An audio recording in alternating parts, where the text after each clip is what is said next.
evening. Welcome to our Wednesday night marquee conversation presented by Apple TV Plus, the highly anticipated look at Mythic Quest Season 2 with all the people. Seriously, if you love someone from the show, we've got them. And we're so excited we can barely stand it.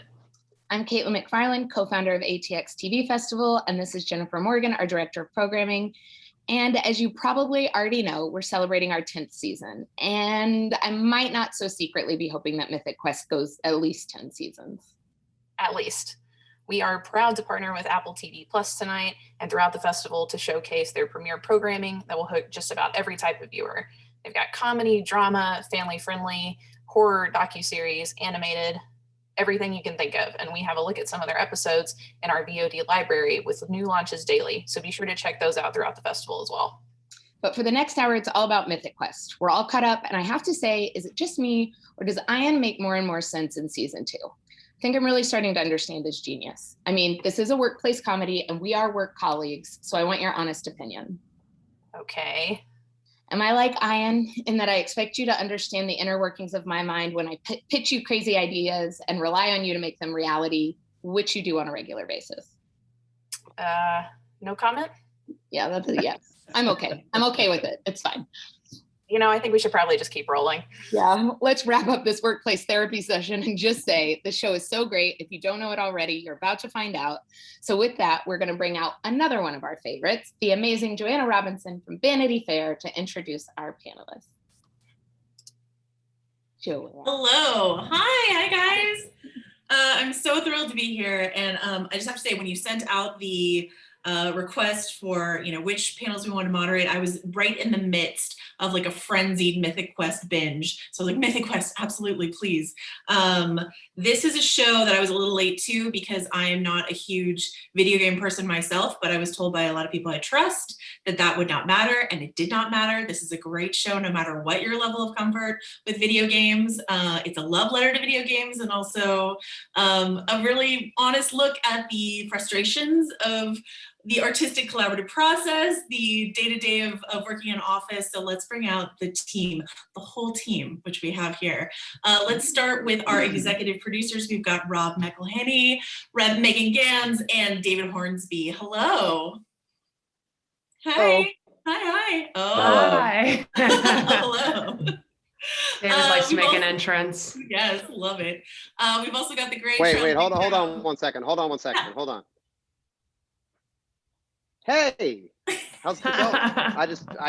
I can't be waiting on David. I mean, for God's sake. It is a power play. You're going to experience some power plays during the Zoom, but go ahead. Oh no, speaking of power players, we've got Charlotte McDowell, who plays Poppy Lee. Hello. Poppy also shouldn't be waiting on Ian, right? So I don't know. Right. Is this like the later that we get introduced, the more power we have? It's true. Hey everybody, thanks for waiting. I really appreciate it. Good to see you. So I wanted to say that the next person I'm introducing is a legendary Oscar winner, F. Murray Abraham. Hello. Hi, Murray. How are you? Hello. Hi from New York. We've also got my favorite pair of testers, Ashley Birch and Imani Hakim, who play Rachel and Dana. Hello. Hi. Hi. And then my namesake on the show, the person that I vibe with the most, Jessie Ennis, who is Joe. Hello, Jessie. my dark favorite. And then of course the great Danny Pretty should be here as Brad Bakshi. Yay! Did it! All right, guys, I want to start with a not at all terribly corporate nerdy question. The folks watching this panel will have just seen Please Sign Here. So I'm going to ask each of you if you are a lion, a baboon, a mouse, a butterfly, a wolf, a shark, an owl, or an otter. Let's start with Megan and Gans. Which one are you? Lion. A lion. I'm gonna say that. Oh, I love it. And I don't have to give an explanation because a lion doesn't need to explain itself. It's true. It's self-explanatory, I think. David, how about you? Well, because I don't play myself, But I will go that I am a wolf that camouflages himself as a butterfly. Oh, okay. A butterfly in wolf's clothing. Love that. Charlotte, how about you? I think I'm a bit of a baboon, to be honest. But also, we did one of these quizzes last year. I know you guys did maybe a more accurate one recently, but we did one last year and it said that I was a butterfly, which I honestly hated. Lonnie, how about you? I took the test this morning and I got wolf, baby. Hey. Love to see it. Love to see it. How about you, Jesse? I also took the test this morning. I received otter. No further questions, Yeah. Your Honor. How about you? I have not taken the test. I have a feeling that I'm going to want it to be a wolf, but I think it's going to come out as otter as well. Oh. How about you, Murray? That's fine. Oh, I think I'm a fox. No question about it. Like I'm off the map entirely. I It love was it. not an option. Ashley? I also took the test this morning and I did get baboon. And Rob. Last but not least, Rob. I'm a ferret. Not an option. Okay. Oh yeah, it has to be one of the options from the test. No, ferrets don't play by the rules either. We're survivors. I'm a ferret. Ferrets? Do you know it's illegal to own a ferret in California? And that's how I learned. You're goddamn right it is. We don't play Yeah. by the rules. You're being such a wolf right now. That's how I learned I would never live out my Beastmaster dreams, is because ferrets are illegal. All right, so let me start with this question. I was really excited about the show from the start, but when we got to the episode of Dark Quiet Death in season 1, which is such a like jewel box gemstone episode in the middle of this great series, and you do it again this season, I guess I want to start with Megan and ask you, what made you guys think let's step outside of our office world and do these sort of standalone episodes in the middle of our seasons? Well, I think that we were just excited about the change of it all, the risk associated with it, to do something like that in the middle of the season. We also, in approaching a world as big as the video game world, it seemed like just giving the experience from one team of developers on one specific style of game didn't really take full advantage of how much source material we had at our disposal. And honestly, the first conversations of Dark Quiet Death grew out of a conversation we had about video game marketing, and that we were going to follow a game through various eras of video game marketing and seeing kind of how the video games made the leap from only being advertised in PC magazines to being advertised on television and then becoming movies and things like that. But then in breaking it, we were like, well, nobody's going to care about that. So we attached a nice love story to it to bring people in. And then kind of in the breaking of it, we realized that it was really talking about themes that we were discussing in the season in general. So to us, it didn't seem so standalone. It felt like it worked within the larger themes that we were exploring of the season. But then we cast 2 amazing actors in it, and it was written by Katie McElhenney, who just did such a fantastic job with it. So it sort of stood out more than we maybe even intended it to. Rob, I wanted to ask you about Katie's involvement because, she also, she wrote the Please Sign Here, the episode that folks will have just watched as well. And I'm wondering how you decide sort of which episodes your sister's going to write on and what's the collaborative process like there?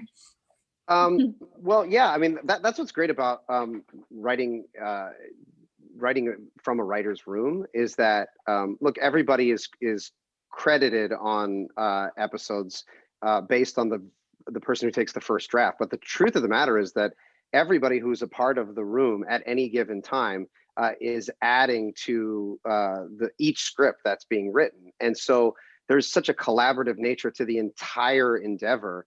And in fact, we have a lot of the actors come in and have always throughout the entire process to give feedback and to give ideas. And so I don't know that there's always necessarily a rhyme or reason as to why somebody sort of gravitates towards any particular episode. Sometimes we just assign them. Other times a writer will say, oh, I'm really connecting with this one. Do you mind if I take the first pass? And generally, if somebody comes to us with that request, we give it to them, unless it's David. And then we're like, David, just hold off. Megan and I'll let you know.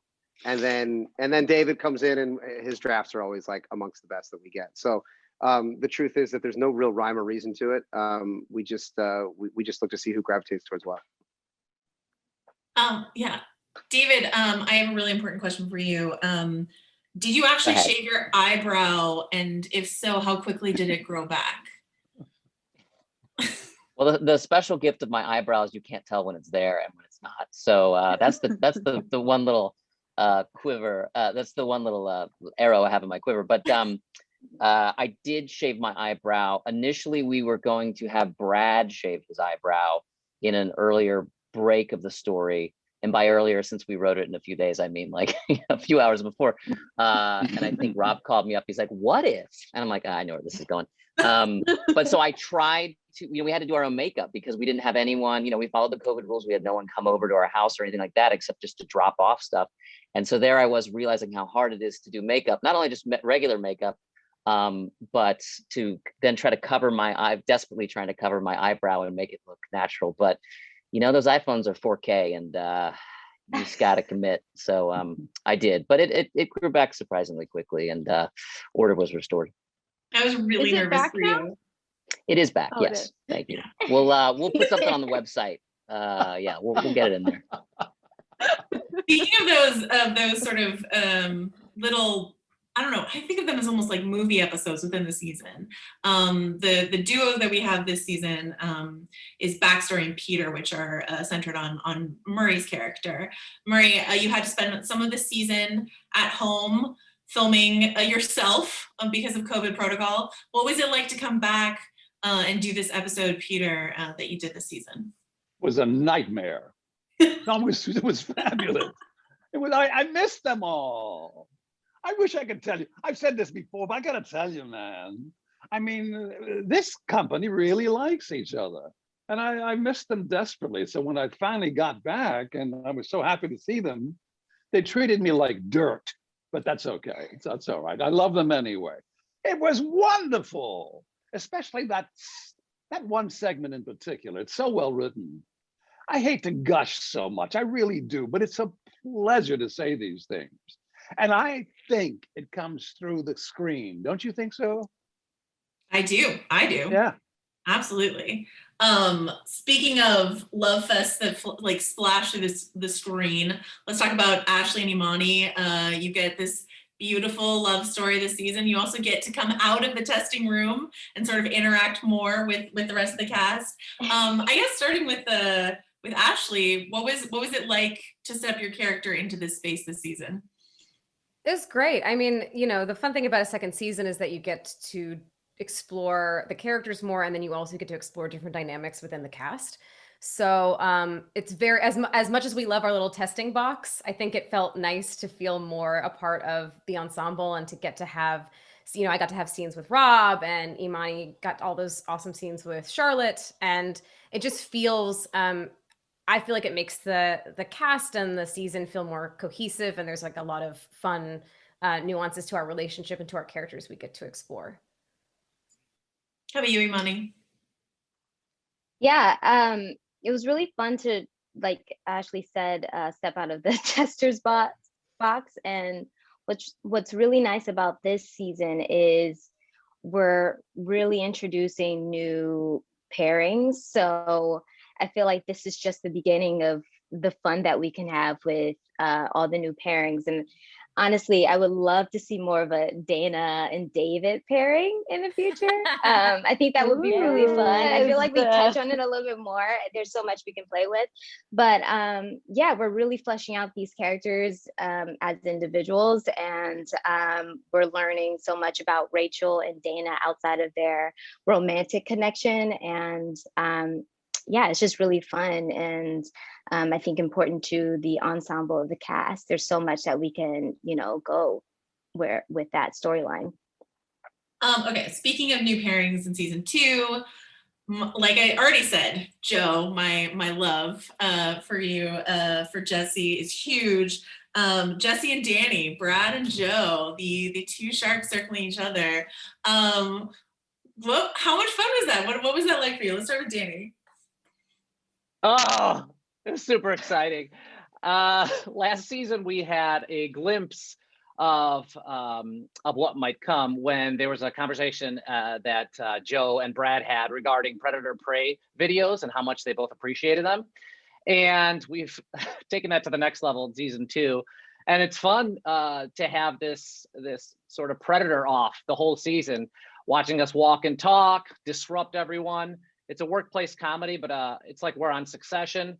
We're just trying to be the biggest predators around, and and ultimately for Brad, it's the first time I think someone's actually seen him. So, and then working with Jessie is just a dream. She's so funny. We had so much fun doing physical comedy in our walk and talks, matching each other's gestures, and it was a blast. It was a fun arc to play this year. Yes. Yeah. How about you, Jesse? Yeah, it was so. Danny is such a reliable and generous scene partner. So the two of us spent a lot of time preparing for these scenes and figuring out fun little things that I don't know if an audience will ever pick up on, but like things like matching our props or the way that Joe's hair evolves as she learns more and more from Brad, the way we start dressing alike. We figured out ways for me to be like stacked behind him when we were doing walk and talks at the beginning. And then as she starts to learn more, she starts to walk in line with him. There were all these like fun things that we really came up with, and that was a blast. But I just love getting to work out with Danny, and he's very funny and fun to be around and really malleable. He takes direction so well. So it's fun like coming in and doing a scene one way and then getting direction and watching how it evolves over the course of the day. People have noticed Joe's hair because there's a gif of the way that your hair swings. What episode that was is it? fabulous hair acting. Episode 4? When you 3? go to the public, Oh, the you're walking away ponytail. triumphant. Yeah. There's a gif of your The ponytail publisher's swing. office. Friends have started saying instead of talk to the hands, the new thing is talk to the ponytail. We'll see. See if it catches on. I'm trying to make it work, but so far it's not catching. Let's hashtag it. I love it. All right, Charlotte. Obviously, so another episode that folks will scream before they watch this is Titans Rift. A huge Poppy episode. This idea of Poppy's sex dreams with Ian, her idea that sex is just about power is just about sex, all of that. What do you feel? How do you feel about Poppy stepping into her power here in season 2 a bit more?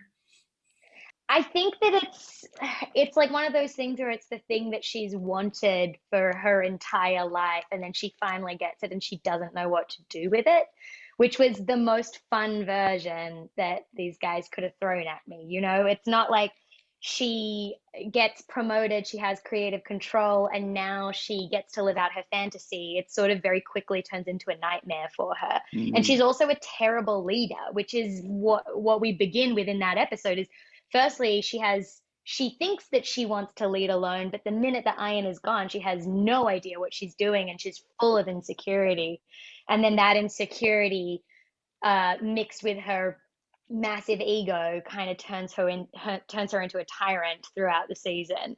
So it was fun. Like, I feel like that episode, Titans Rift, it got to play with more of the playful aspects of what it looks like to throw someone that doesn't really know what they're doing off the deep end. And then as the season goes on, you see how it gets more and more toxic and less endearing. Something I love about Poppy is how mean she is to her underlings, because oftentimes you see women so afraid. Women have to be nice if they're in power. You have to be nice, and that is, I love it. I love it every time. Yeah, Poppy. she's the worst girl Awful. boss ever. Yeah. A question for Megan and David and Rob. When you think about this cast, when you sort of reshuffle the deck and repair people, thinking of like Brad and Joe or something like that, is that based off you observing sort of natural interaction? How do you make those decisions? Maybe starting with David. Well, there was a natural predator-prey dynamic, and I was the predator. I was the prey, and they were the predators. So we went with that. No, I think a second season, I think for us was always about discovering more about the characters, obviously deepening those relationships, and then putting new pairings together. And I think those, Brad and Joe felt like those are two people that, if you look into her character, someone who's drawn to power, that feels right. Let's explore more about the testers. We wanted to get into more. Let's, as I said, get them off the couch, and find out what they really truly want. So I think it just comes with the second season of a show where you want to keep it interesting for yourselves. You want to discover more about the characters. You want to give the audience something new. So I think that's what was initially driving us. How about you, Megan? We had also noticed in season 1 that, like, for instance, we had short scenes of Charlotte and Imani together when they go to the convention, and they were just funny. We just sort of had the delightful discovery season 1 that there didn't seem to be a way to mix up the characters that wasn't fun to watch. We had scenes with CW and Rachel together. We had, like, we would put David down with Sue, and that was funny. And so season 2, it really was just a thing of who haven't we seen together a lot. We realized, like, Joe and the testers hadn't had that many scenes together, and we thought that was a fun dynamic to explore. And then Brad and Joe, and so we just, honestly, it was like shuffle the deck, and it came up funny every time. Rob, any thoughts on that? Yes, so much of what we're doing in the show is born out of what interests us in real life. So one of the great joys of what we do for a living is we get to come into a room every day with really talented, funny people from completely different walks of life and different points of view, who all want to tell stories. And we sit around and we ask each other, what's going on in your life? What are you interested in? What's your perspective on what's happening in the world right now? And so we find ourselves engaged in these kinds of conversations and the things that fascinate us about, interpersonal dynamics. And so, for example, Ashley and I, we've known each other for a few years now, and we represent different generations, I guess, and so golf. So, there's a golf. There's a massive chasm in age, I suppose, from a certain perspective, and so of course I just have a different point of view on things because I'm only able to look at the world through this lens, and she's the same, and so we find ourselves engaged in a lot of really interesting cultural conversations, me coming from one point of view, her coming from another. And because we're very curious people and progressive people and people interested in learning and growing, we're always engaged in these kinds of conversations. So we thought, wow, if we're doing it and it's interesting to us in real life, maybe we could put that on screen and we can have a version of it between Ian and Rachel, and maybe people would find that interesting. And we're finding that seems to be the case. I will say too that Rob and I once had a conversation after a spec shoot for the show where he was encouraging me to either direct or showrun or something, and I was like, I don't know, it scares me. I'm kind of anxious, like I just don't know if I can do it. And he got I think the phrase I used to Megan the other day was it's like a supportively bully. Angry. Yeah. He was like, well, no, because I'm pissed off because you're an actor and you fail all the time. So what is this bullshit? And he was getting angry at me for not believing in myself. And so I feel like that dynamic is also a bit in Rachel and Ian, although Ian just genuinely is annoyed by Rachel. But I also think that dynamic is funny because Rob and I have that dynamic sometimes where I can go like, I don't know if I can do this. And he's like, shut the fuck up. You can do it. Take me off. Yes. The question Aggressive is like, cheerleader. which voice in your head is telling you can't do it? I'm going to find that voice and I'm going to try and crush that voice. It's a discovery. It's okay to.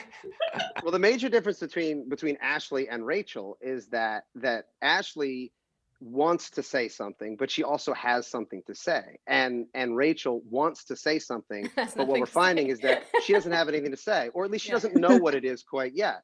And I just find that fascinating. Of course, we come across those kinds of people all the time that are like, let me talk. And you're like, great, what do you want to say? And they have nothing of import to say. Ashley's not one of those people. She actually is obviously very talented and interesting, has a really cool point of view. For some reason, she doesn't want to share it all the time. And so she needs some encouragement. Some gentle bullying. Putting in those real world moments, is that how Danny Pudi winds up with a DuckTales monologue? Yes. That's exact. That's 100%. Yes. Yes. Yes, Danny, you can take that. You were Yeah. part of that conversation.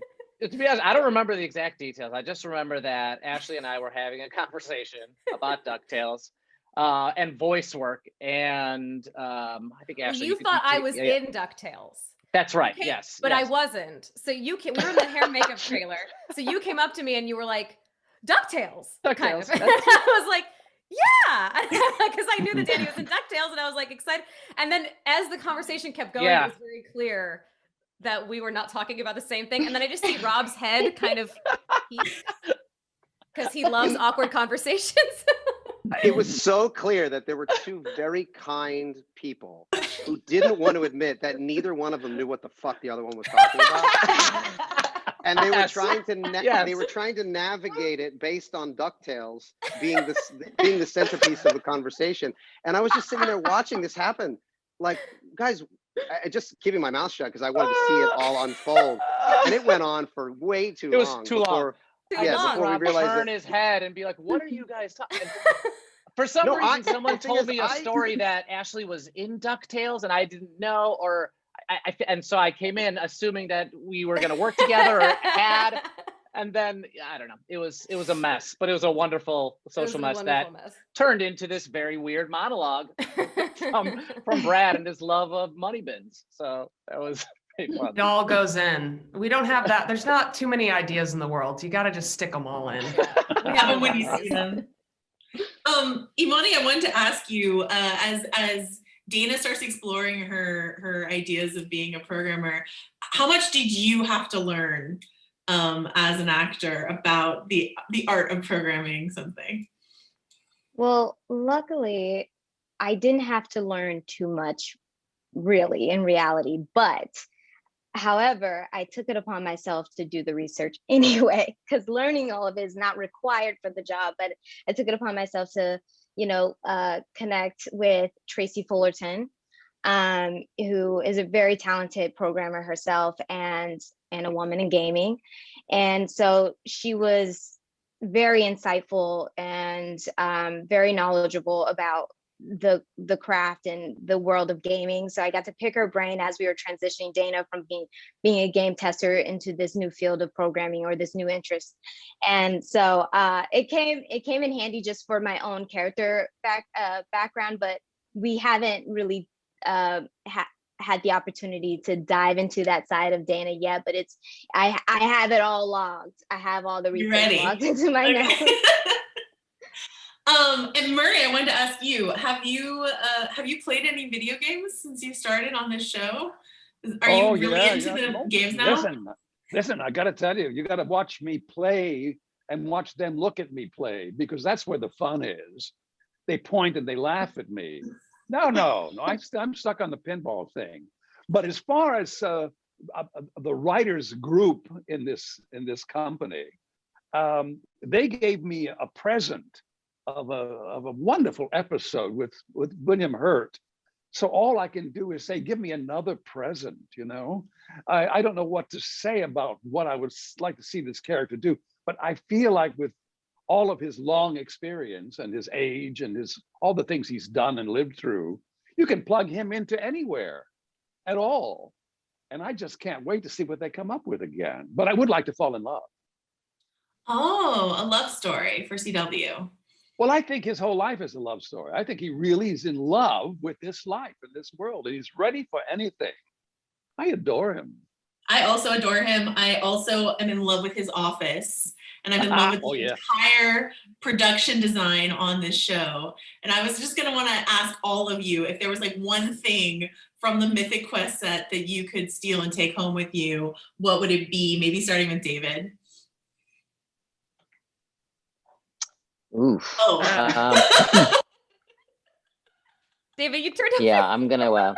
Is that a way to tell you Dude, that I don't I'm want to perfect. answer that first? I Is can that tell Not you even that there prepared. is It wasn't there even is prepared. nothing left to steal from the Mythic Quest sets, because when we were taking them down at the end of season 2, the ladies that are on this call stole everything they could get their hands on. They took their headphones. I mean, they cleaned the place out. I was like, they don't even have to break down the sets anymore. The women just took it home in their purses. I'm gonna start with No. Charlotte, who has the guiltiest face. Charlotte, what did you steal?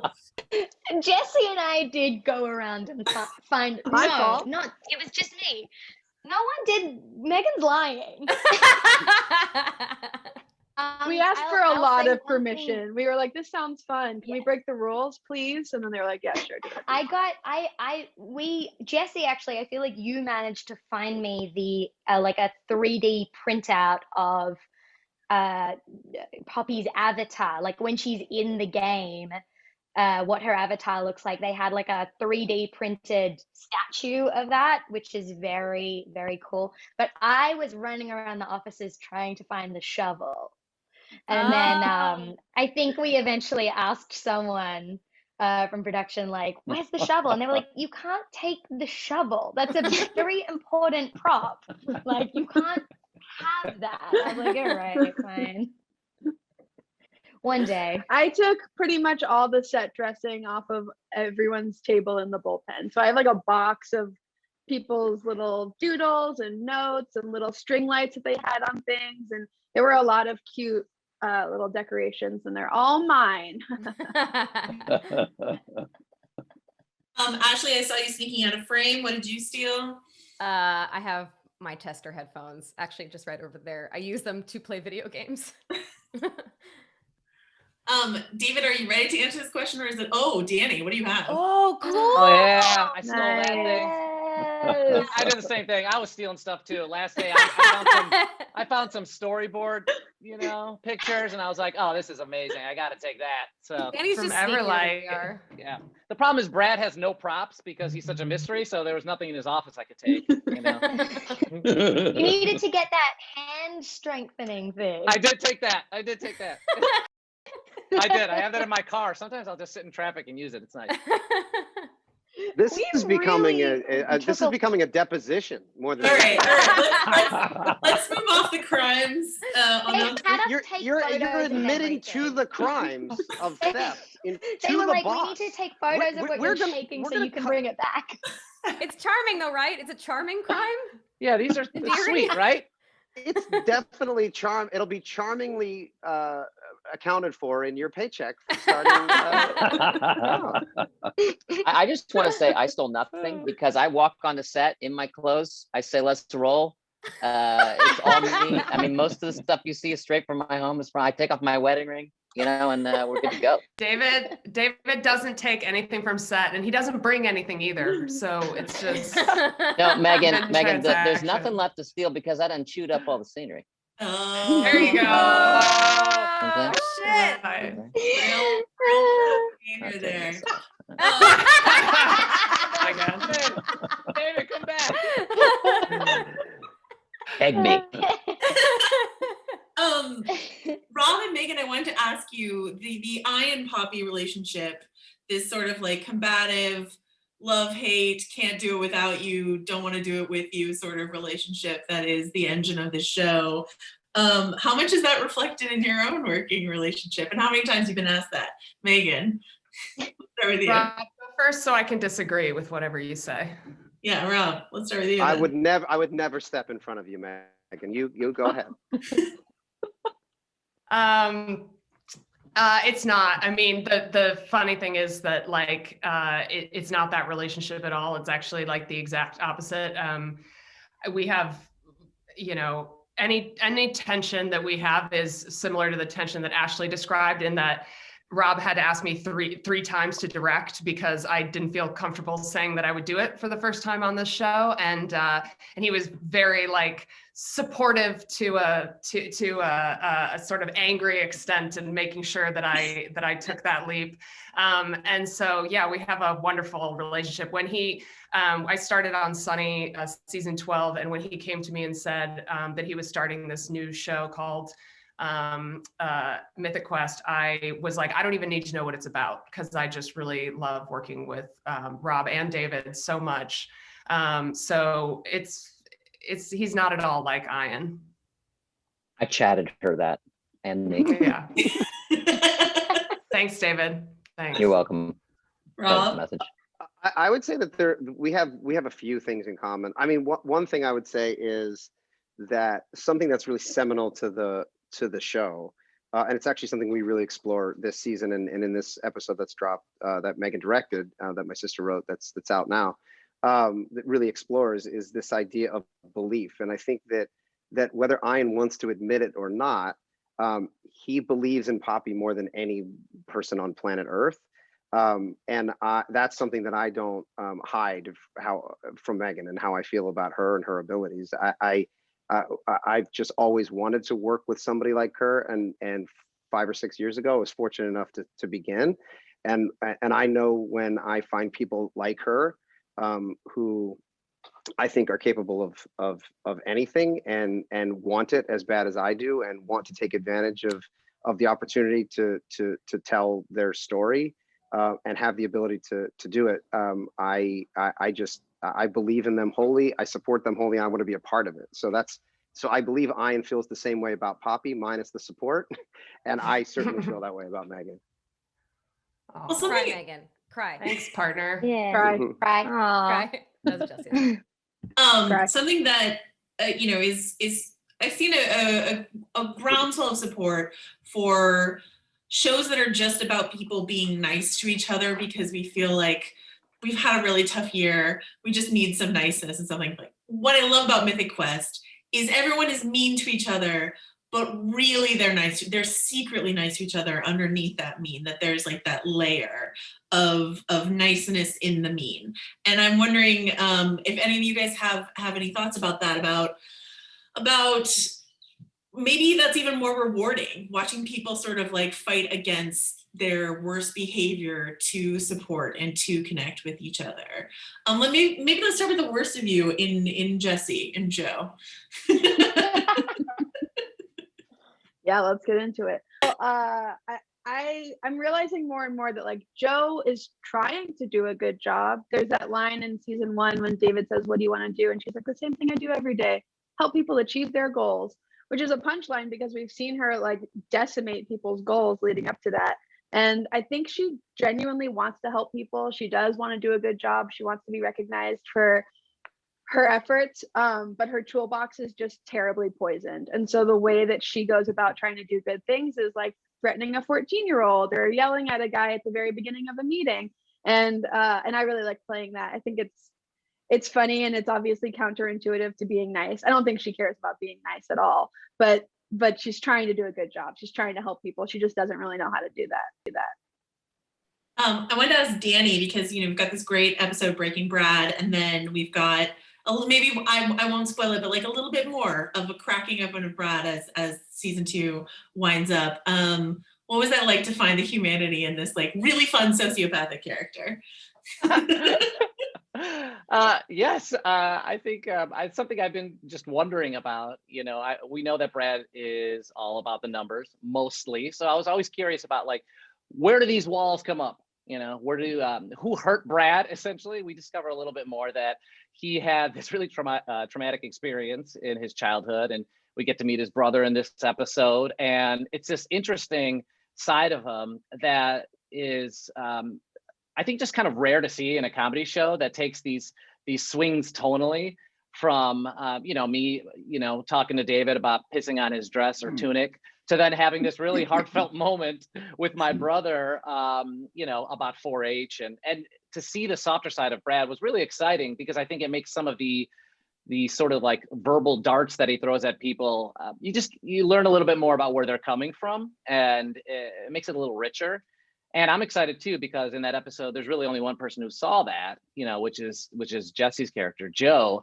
And that's an interesting thing to think about. Like, I think for Brad to allow himself to be seen in this way, I think is really cool, to actually all of a sudden start to peel that away, this kind of rough exterior. And also, I think his biggest fear being called nice. I think that's just really fun to play that idea of like, I am not going to let anyone think I'm nice, you know?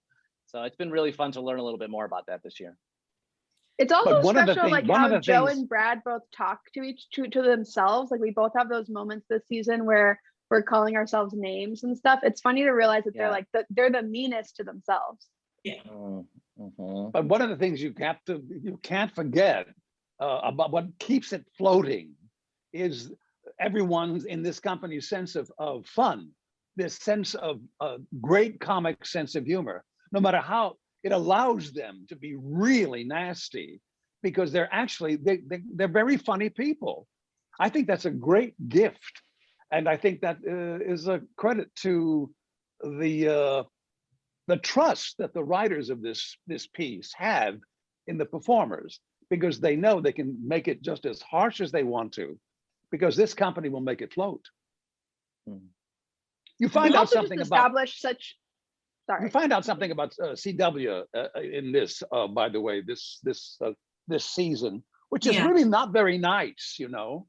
But at the same time, his character saves him.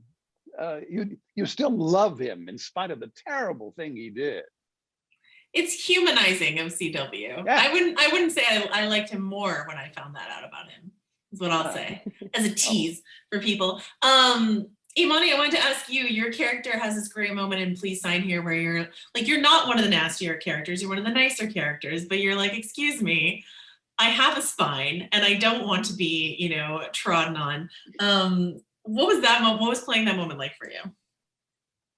Well, I think it just speaks truth to a lot of women in different spaces in general. I think it's just one of those moments that's very honest of don't take my kindness for weakness.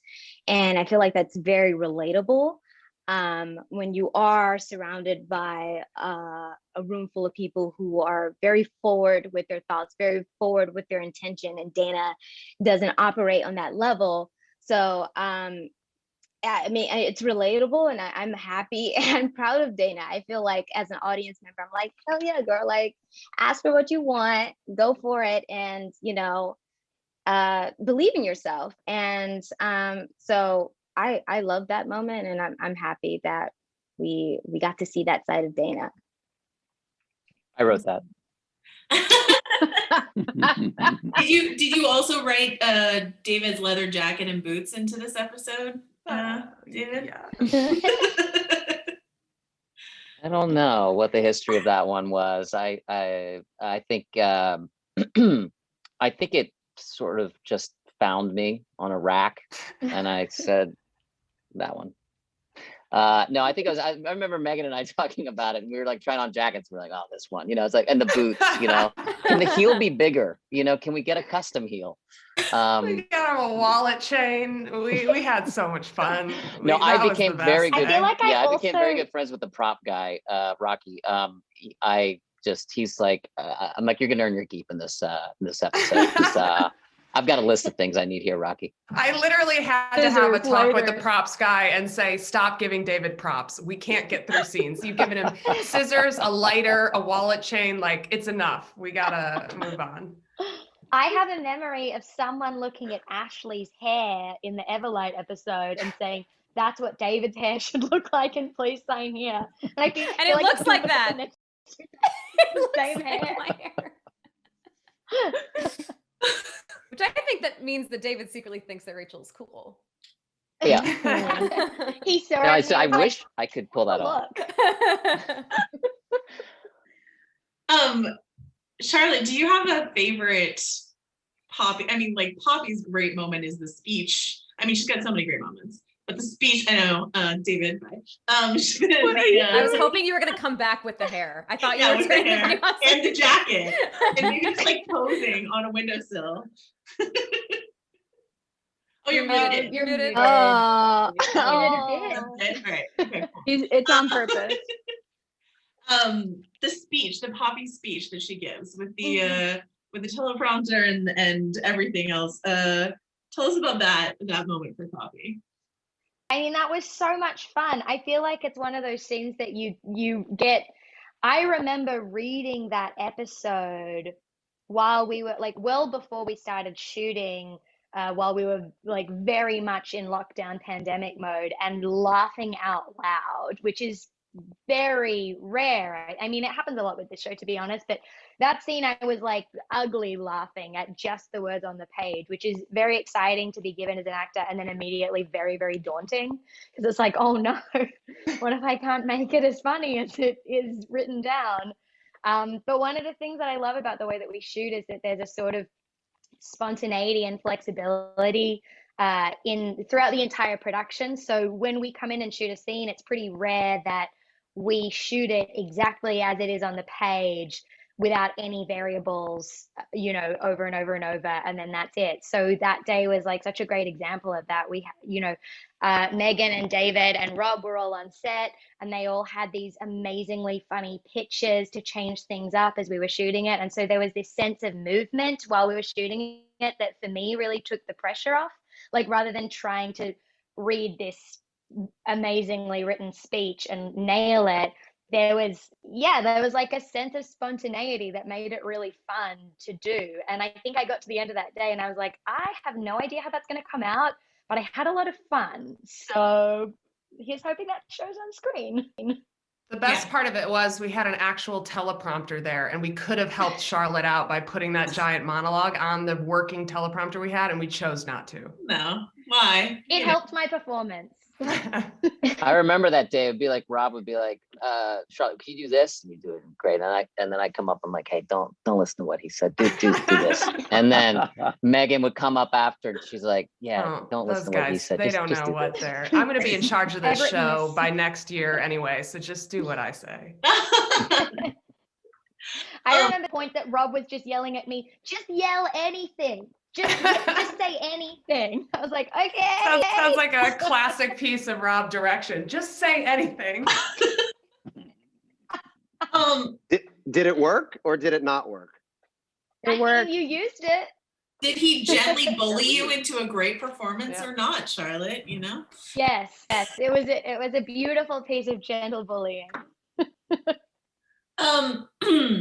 A lot of these questions are coming from me, but one of the questions comes from your fine bosses at Apple, and I'm gonna throw them under the bus because this is the question.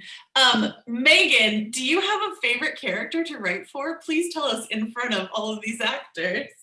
No. Why? I keep getting this question. It's like the parents being asked what their favorite child is. Oh, they're all preening for my attention right now. What's it worth to you? What's it worth to you? Worth to you all. You want these flowers? Yeah. Rob's gone. Probably bye. Rob's gone. He doesn't want to be. Definitely not Ian. I really, this is going to be the biggest, oh, Rob's coming. He's coming in. It's not COVID friendly.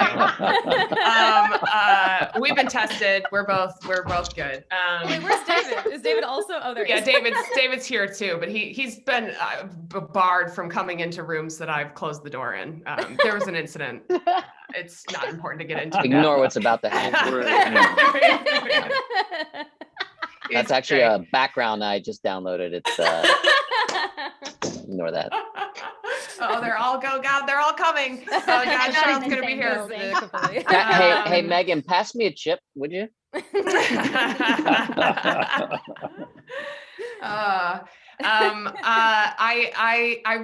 I genuinely enjoy writing for every single character.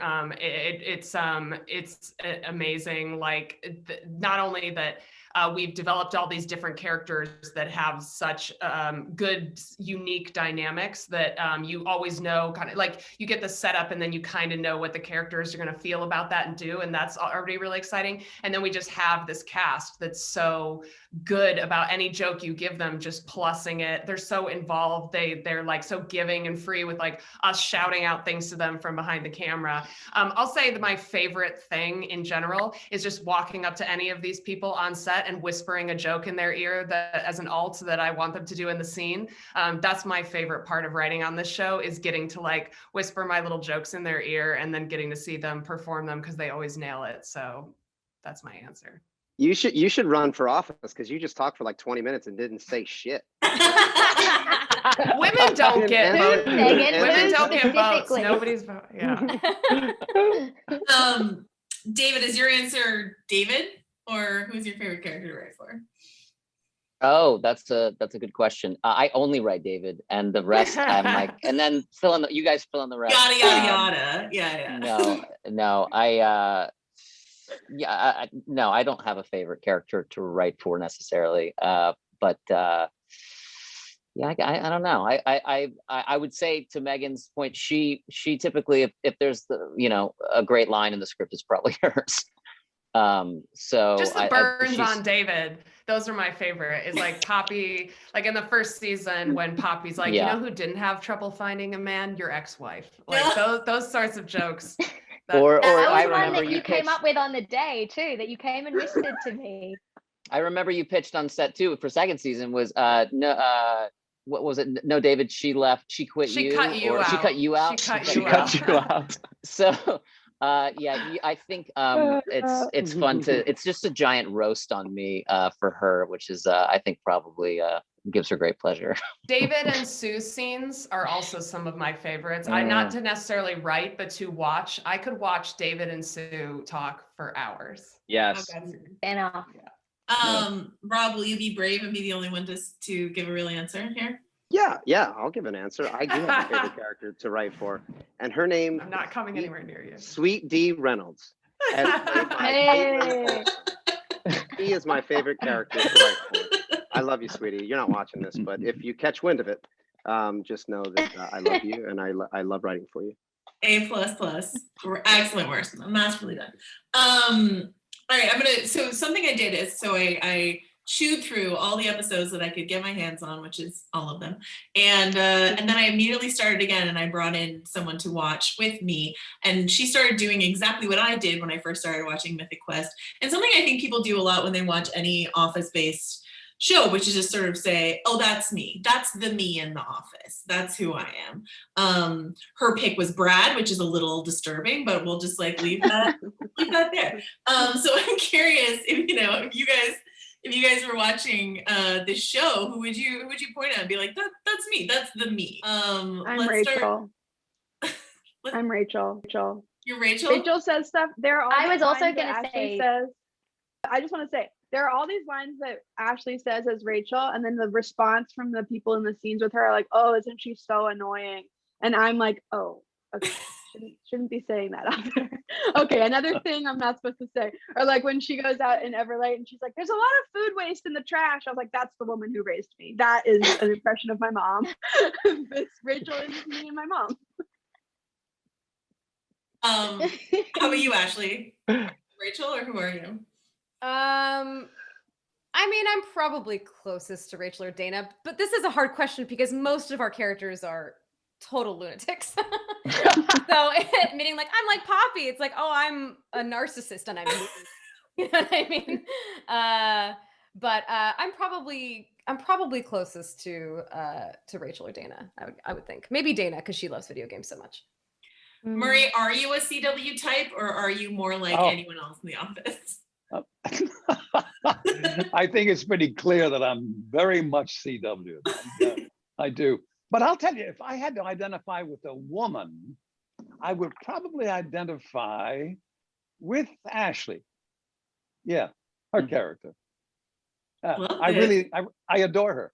I love her. I love the way she keeps searching. She keeps stumbling around and trying. And I love her innocence, finally, actually. I share that. I think CW is innocent also. I love that. What about you, Imani? Dana. I think I'm a mix between Dana and Rachel. Yeah, period.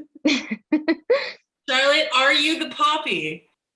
I don't think I am. I mean, correct me if I'm wrong. I think a lot of Poppy's mannerisms are like my mannerisms, but that as a person, I probably identify more with Rachel. But also maybe I've got a bit of David in me, I think. Well, the first woman that's ever said that. Very few women have. As soon as I said it, I was like, Oh. that's a joke. The bump and the set and the spike on that was beautiful. All right, Danny, how about you? Oh, it's hard. This is hard. I mean, there's this is hard. I think I don't want to say I'm too much like Brad because he collects human hair. So there's that's tricky. Yeah. There's obviously parts of me that I think are similar to Brad. I really am a fan of Charlotte and Poppy's physical comedy and her sort of messiness. And I tend to run into a lot of things. So I find myself definitely relating to that energy there with Poppy. I think that's good. I'm just gonna go there. I share Poppy's love of candy. I should say that. I We do all have too. little- yeah. I do too. I share Snack bags Poppy's are fun. stress rash. I share Promise I'll say it 10 Ian's times. frustration. Ian's frustration. All right. Yeah, I get stress sides too sometimes. So yeah, I would say that too. Yeah. David, are you a CW type? What are you? I'm nothing like the executive producer of Mythic Quest named David. Yeah, I mean, the truth is, I would say that maybe for Meg and Rob and I, that in a way, each character sort of represents a little bit of each part of you because you end up writing for them and reflecting, if not at your point of view, a counterpoint of view that you think about, etc. So perhaps there's a little bit of us in all of them.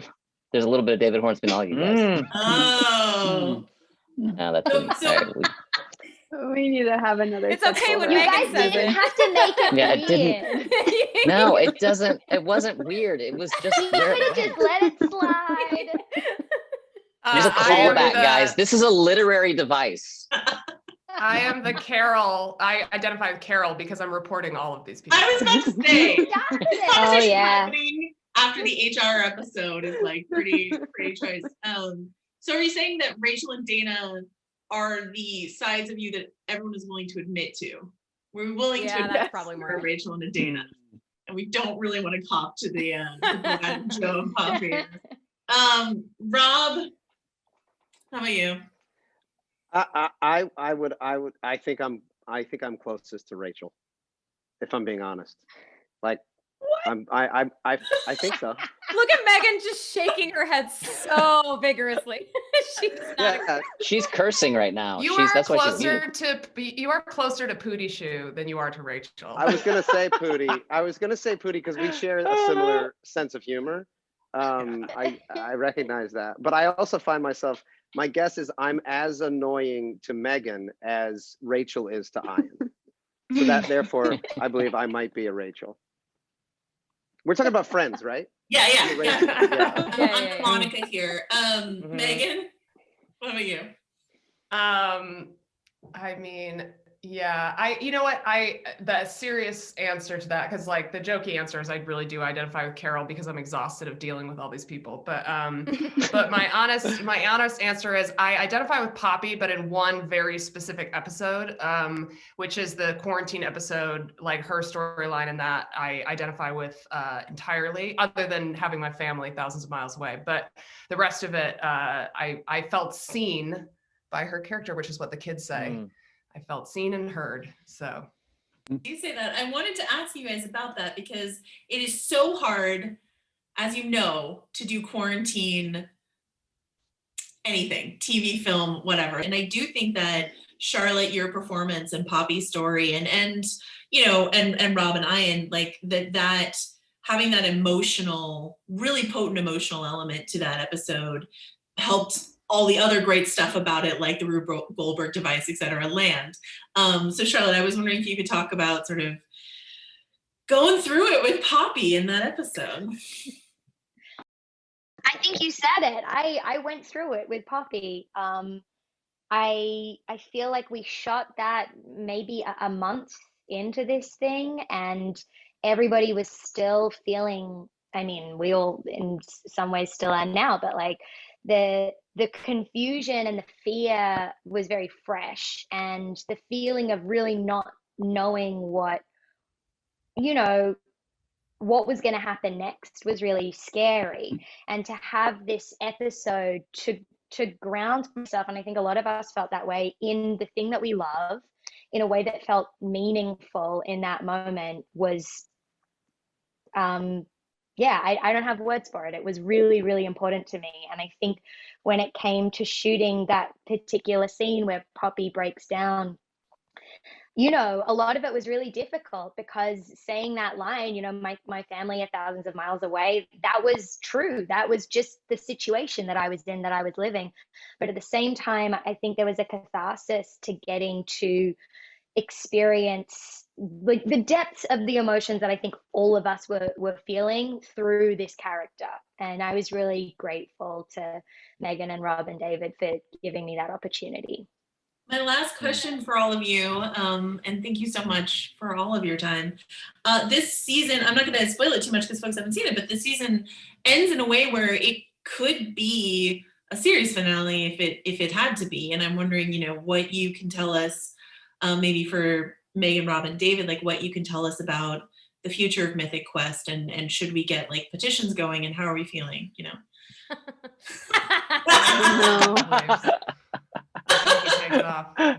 I told you I'm going to be in charge of this show soon, guys. That is less, I think, a thing of us wanting to give ourselves an out to possibly ending the show, and more, we just like to take big risks with the show. And so it was exciting to us to end the season in a way where we really didn't know what the next year was going to look like for the characters. They were venturing into a new place, and we thought that was really exciting to set ourselves up for that. So that was, we just like the fact that this show feels like it can do anything that it wants to, and that felt like exciting to us. So not to me. Megan and Rob, they want to take big risks. I said, don't do it. What are we doing, guys? You know, this is nuts. Let's just stick with our bread and butter, which we're is ending the show, David. We're ending the show. We're ending it. Oh, yeah. That is a great ending to the show. He doesn't want to hear it. I don't know. This reminds me of Vince Gilligan saying at the end of like every season of Breaking Bad, they like to put Walter White in a position he could never get out of, as a fun writing challenge to see how Walter was going to survive this time. So we'll see how Mythic Quest survives this time. Thank you all so much for being here. I really love chatting with you. Thanks, guys. Thank you. Thank you. Thank you.